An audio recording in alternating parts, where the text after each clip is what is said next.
Capitol Report is a production of Senate Media Services. On this week's program, we continue our political conversations with state leaders, this time with Senate Majority Leader Tom Bakk and Speaker of the House Kurt Daudt. We'll also talk about some upcoming career fairs you'll want to be aware of. Stay tuned for this and more on this week's Capitol Report.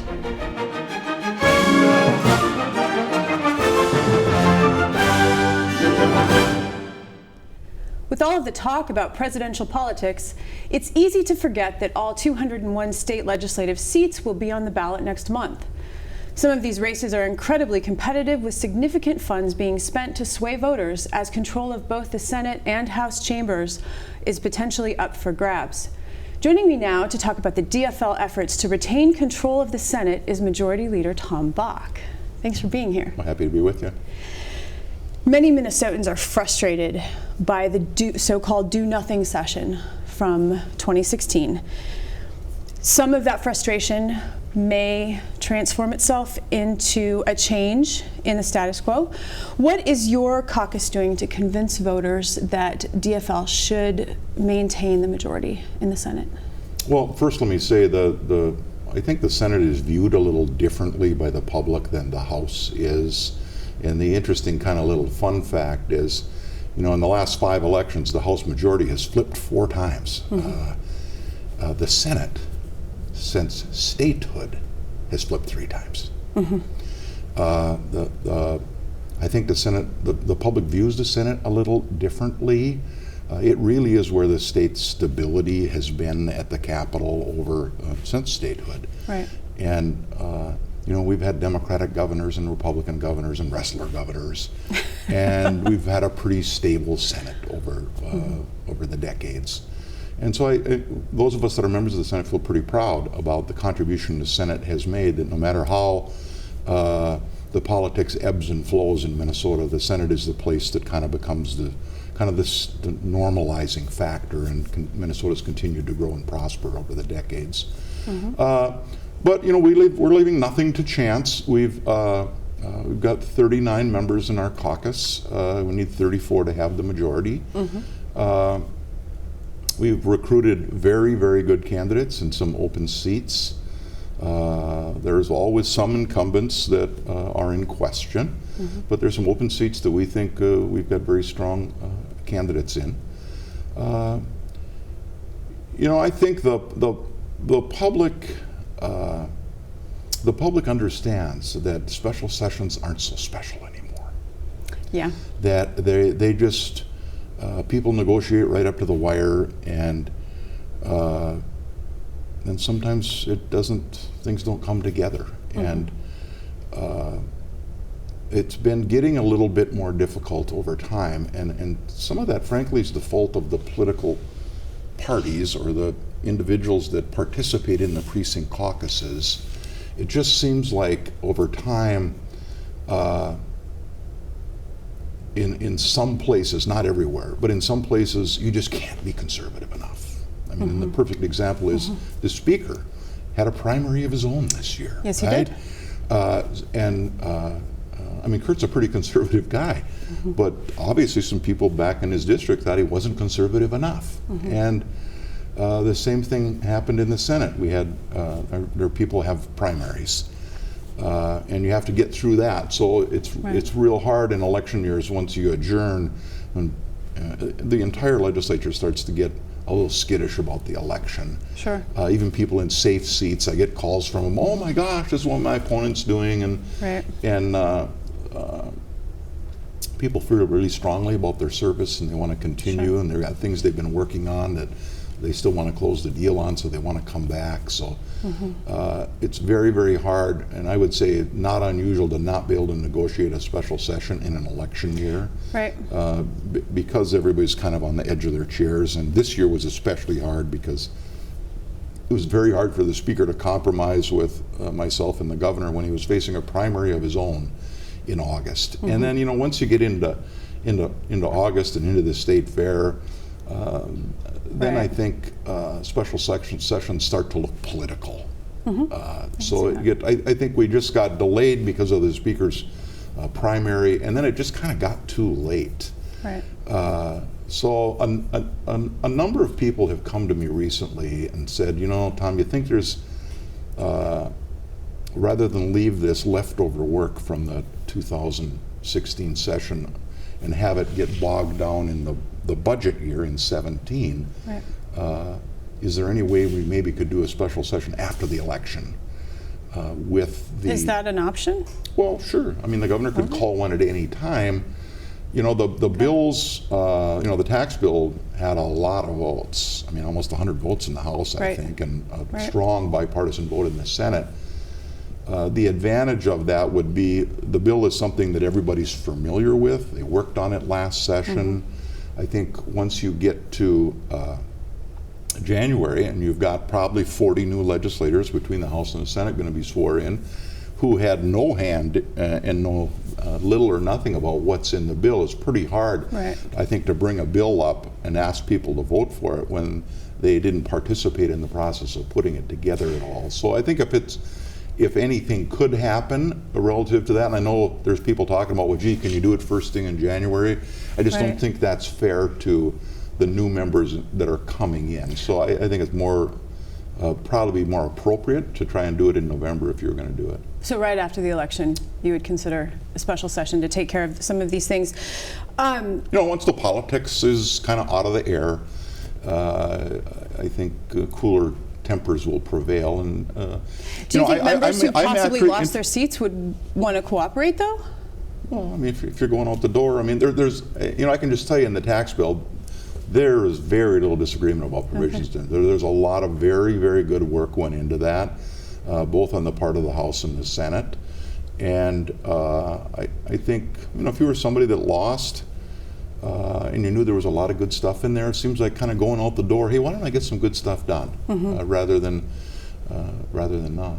Well, and then what about transportation? I mean, last session, the DFL platform was a dedicated funding source, either by raising gas tax or license tab fees. And instead, some transportation projects were inserted into the bonding bill, which failed. So is your platform to try to go back to a dedicated funding source for transportation for those projects that haven't been moving?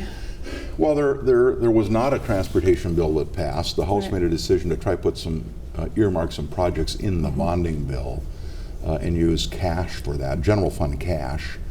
The problem with trying to use general fund for transportation, and I know there's a strong appetite on the part of some people that, well, you've got some surplus money, why don't you use it on transportation? That's not a plan. I mean that is a Band-Aid to do a few projects around the state. The state needs a long-term transportation infrastructure plan. We've Right. got crumbling infrastructure all Right. over the state. And using a little money in a year where there's a surplus to try and put a Band-Aid on a few projects, I think the public expects more of us than that. Transportation has always been funded through a constitutionally dedicated revenue stream. So the legislature cannot tinker with that money. So the gas tax that you pay, the license tabs that you pay, the sales tax on your motor vehicles when you buy one, all is constitutionally dedicated to go to transportation. So the legislature can't spend it on anything else. Okay. And the challenge with trying to move towards spending general fund money is this is a budget year Right. coming up, Right. and everything will be on the table. And you can't build a long-term transportation plan based on general fund spending because when January comes and we start putting a new state budget together for the next 2 years, all that general fund money is in competition. Right. And roads and bridges will have to compete with K-12 and early childhood and health care and economic development and everything else in the state budget. And it'll take a back seat. Transportation spending, because those projects can get delayed, will always take a back seat to putting money into nursing homes and health care and into education and putting money into higher ed to help hold tuition down. It'll get delayed. So it will never get done with general fund money. And that's just not my observation. Right. I mean, the Highway Trust Fund was constitutionally passed, oh gosh, I don't know, 100 years ago, before we had many cars even. Legislators knew that it would just never compete with other things in the budget, so it needed to be constitutionally dedicated money. So the Senate has advocated in both 2013 and again in 2015 for some additional dedicated revenue that can be spent only on roads and bridges. and we haven't been successful yet. We weren't successful in 2013 when we had a Democratic House. Right. We weren't successful in 15 when we had a Republican House. But it will continue to be a priority for the Senate to continue to work on building, repairing the state's public infrastructure. So we're almost out of time, but I do want to get your thoughts on how presidential candidate Donald Trump is doing on the Iron Range, because some polling is showing that he's doing well, and some of that is due to the volatility in the mining industry. So as quickly as you can you talk about that? Today, the day we're taping this show and the day it's going to show, he's probably doing fairly well, better than a Republican would. By November 8th, I think he will have collapsed on the Iron Range. Once the stories start to break about all of his economic development projects, his huge towers that he's built around the country, that he's set up shell companies in order to buy foreign Chinese steel to bring it into this country. Once people on the Iron Range start to learn who Donald Trump really is, and that all this tough talk on trade is all just presidential politics to pander to voters in Ohio and in Pennsylvania. Iron Rangers are pretty smart people, and they're going to realize that he's just not being honest with us about how he really feels about trade. This tie is made in the United States, and I'm pretty proud of it. I know his isn't. Senator Bakk, we have to stop there, but I want to thank you for coming today. Thank you very much.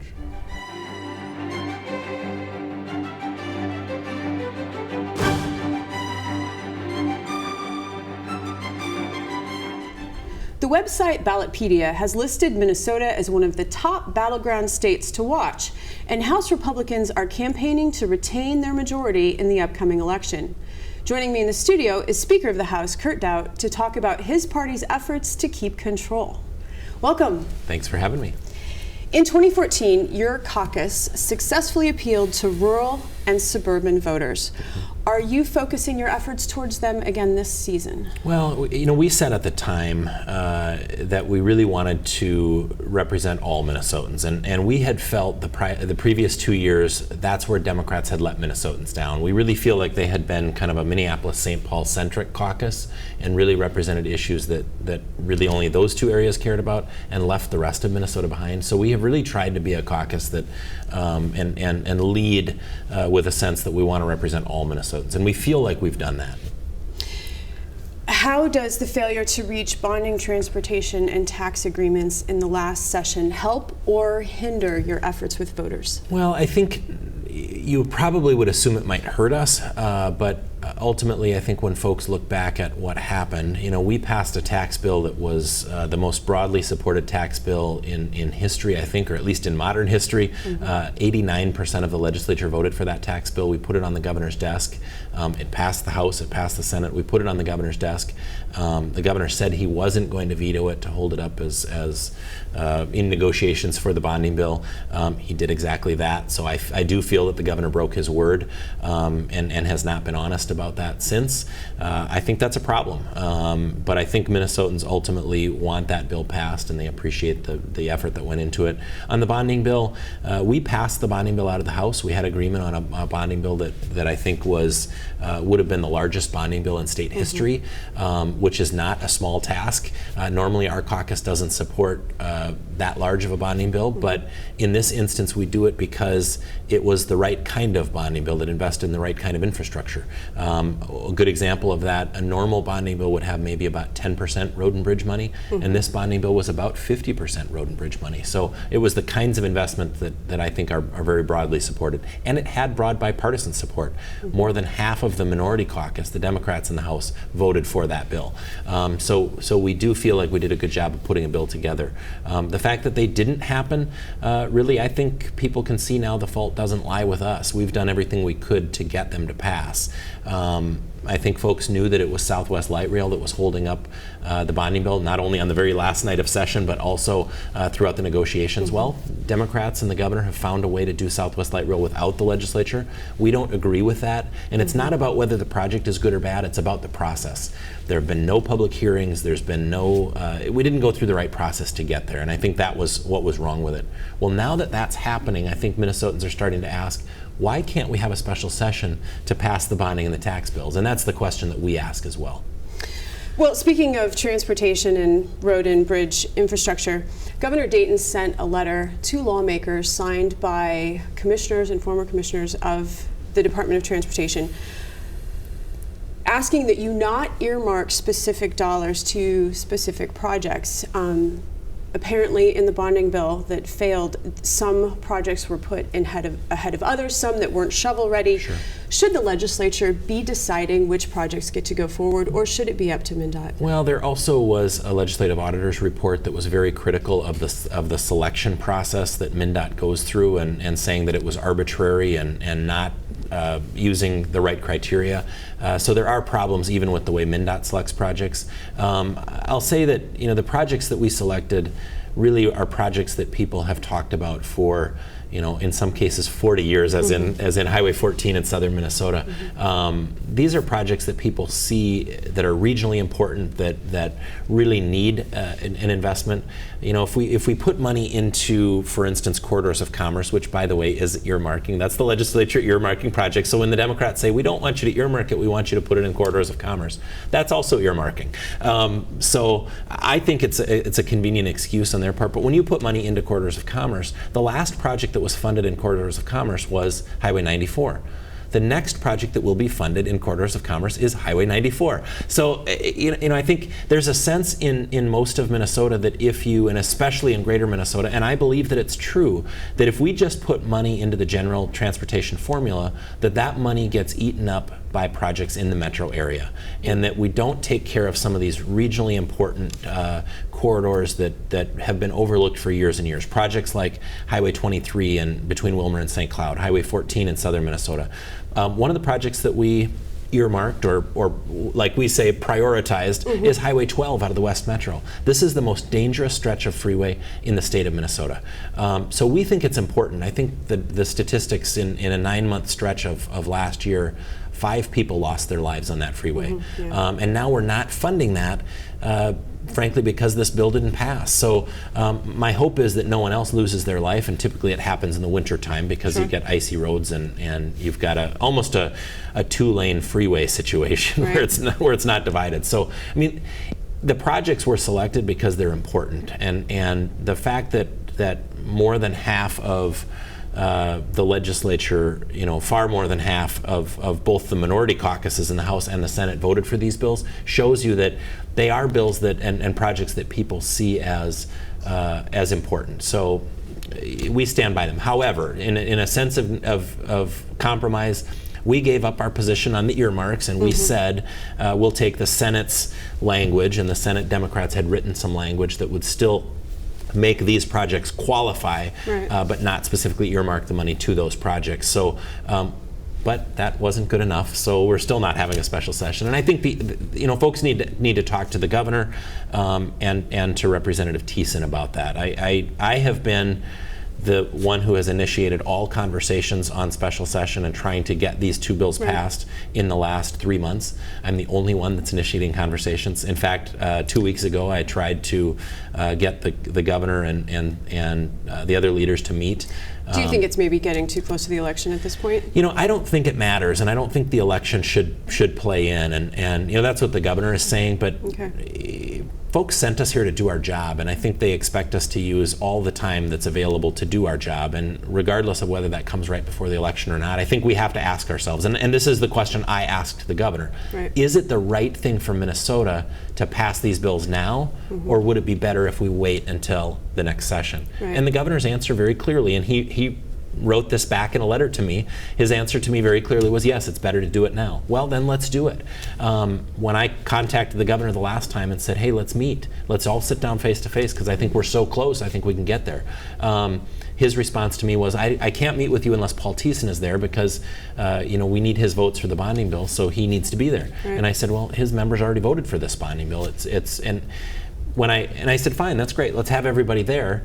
I contacted Paul Thiessen. He wouldn't even give me a time that he was available to meet. So the governor and Representative Thiessen are blocking a special session. I think they're doing it for political reasons. I've been very vocal about that. I think it's pretty obvious, and people can see that. And to me, it's incredibly wrong.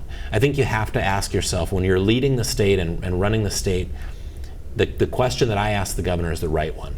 is it better for us to do this now, or is it better for the state if we wait? And the answer was very clearly from the governor and from me, let's do it now. But for some reason, they're not, and I think it's for political reasons. Speaker Daudt, we have to stop there. We're out of time. But thank you so much for coming, and I hope you'll come back again. Thank you.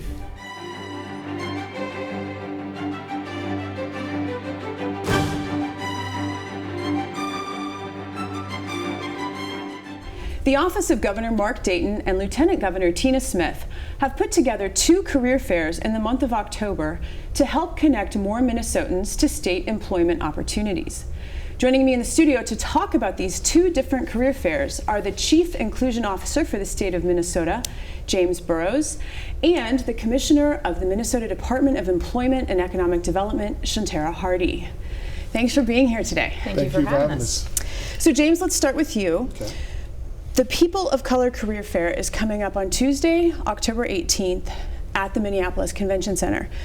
Who should come to this event? Well, first and foremost, I want to thank you for having us on the program. It's an important event, and it's open to everyone. I mean, it's open to everyone who wants to come and participate in the job fair. It's geared towards people of color.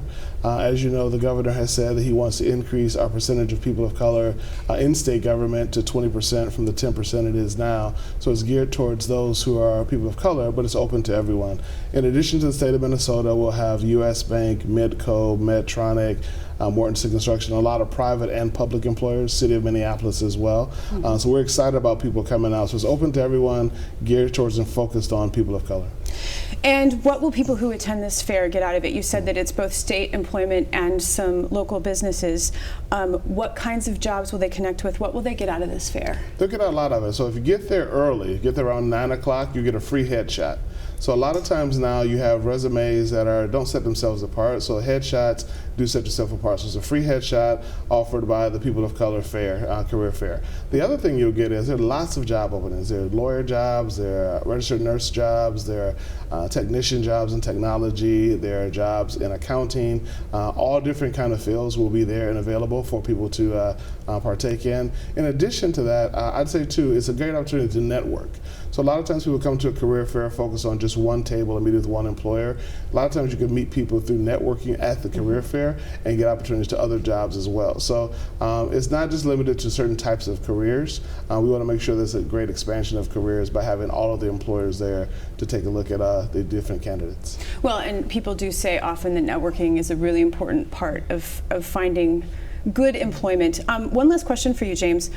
Do you know the current percentage of state workers of color, and is that number reflective of Minnesota's overall population? So I do know the number. It's 10% people of color that we currently have in the workforce. And also the current makeup in the state is about 18 and 19%. Okay. So we're falling about 10% short. And the governor said in the next 2 years, we want to increase that number. And I'd be remiss too if I didn't mention that we're also increasing the number of people with disabilities who are also in our workforce. Right now that's about 5%, 5.8%. We want to increase that to 7% and beyond, and also increase veterans as well. Because when we think about diversity, this job fair is about people of color, but also too, we're increasing our veterans, those with disabilities, and our LGBT population as well. Okay, so turning to you, Commissioner, you're here to talk about the first ever state government career fair, which is Saturday, October 29th, and it's right here in the Minnesota Senate building. Who should come to this fair? As James said, everyone. Thank you again for having us here to talk about this inaugural event. We're really excited that we're able to showcase the state of Minnesota. We never really get to brag about public service, to come work in public service, and this fair will allow all Minnesotans to have access to that opportunity. It's one of those things when you think about your career moves, you can move all over in state government. You can really be what it is that you want to be in state government, from a zoologist all the way to a nurse, all the way to an accountant. You can find that position in state government. So why the outreach? Is it partly because of the expected wave of baby boom retirements? Why this year? Why now? I think it's an all and above strategy. When we think about state government overall, we do think about the retirement. But working in state government is a stable position. Why not really do our job to make sure that we are providing access to those opportunities. So it's the tightening labor market. That's a reality not just for state government, but for businesses throughout the state. But also when we think about the focus that the People of Color Fair that we are partnering on, that we have a number of people on the economic sidelines. And so being able to bring those forces together to, number one, prepare for the onslaught of retirement, but also to be able to be prepared to have a workforce ready to take on those positions. And so that's something that we're hoping that this is not the first time that we have this type of fair, that we can continue it every year to provide access to all of the 26 cabinet agencies in the state of Minnesota. And so what kinds of activities are planned for this event? Similar activities. Number one, positions that are open, to be able to provide some on-site interviews, to be able to provide career conversations around the best ways to write your resume, to be able to access opportunities for coaching, to do interviews. We really want to make sure that whatever we can do to level the playing field, to provide access into state government, we're doing that. We're going to learn this time. We're going to improve the next time we have it. The needs are ever changing in the marketplace, and that is in state government too. And so making sure that the workers are equipped with what they need to be successful to actually land the position is what we're going to focus on. And so one last question. How would you recommend that folks living outside of the metro area or folks who can't make it to either career fair, how would you recommend that they access this information, that they learn more about state employment and careers in state employment? I will say from just kind of an actual just access from transportation, we're going to be working with our partner at Metro Transit and our other lines to make sure that people are able to find their way to this, new beautiful building. From that standpoint, one of the things related to this work as a whole that the governor and lieutenant governor wanted us to make sure that we do was improve the way we hire. And a couple things that we've done to do that is, one in particular, is improve our website. And we have totally taken our website to another level. And so those that are not able to access the physical day with a career fair, we have all those resources on the Minnesota Careers website, and so they're able to apply, they're able to find resources to help them with interviewing and things like that. So we are hoping that that kind of virtual access will also be able to provide those who can't be there the opportunity to participate. So we're excited. We have to stop there, but thank you both, Commissioner James, for coming in today. And Thank you. Good luck with the career fairs. Thank you. Thanks.